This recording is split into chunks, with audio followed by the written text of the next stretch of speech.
Gawa na pa tayo ng Spanish sardines na fried na po natin yung bangus. Okay, so yung carrots natin, nagiging beddings niya para po hindi ma-burn or masunog po yung ating bangus.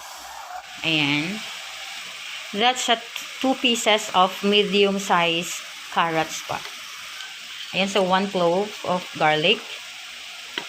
Just leave it like that. Onion. Just like that din. Hati lang po into 2 para mabango pa yung ating sardinas na bangus. Next, we have the bay leaf and the peppercorn, the bay leaf, para mas mabango. And then the spice clove. Ayan, di po siya powderized. So, going to put there 6 pieces pa. Nabibili po sa grocery. SM in particular. And also, we have a teaspoon of salt.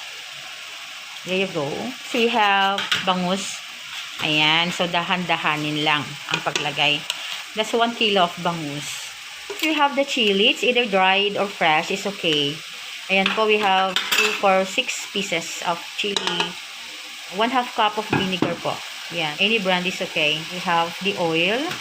Oil is 2 cups.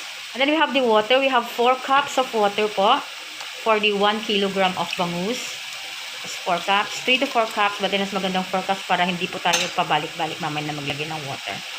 Ayan. So, that's... Kaya po yung pickle chips, bakit hindi natin idagdag? Kasi baka maano siya, madurog siya, or ma-overcook natin. Okay, so, RD, please cover it now, anak. Nagisin natin yung ating pressure cooker para safe siya. Begin po tayo na mag-timer pag nag-boil na po, or magiging noise na po yung ating pressure cooker.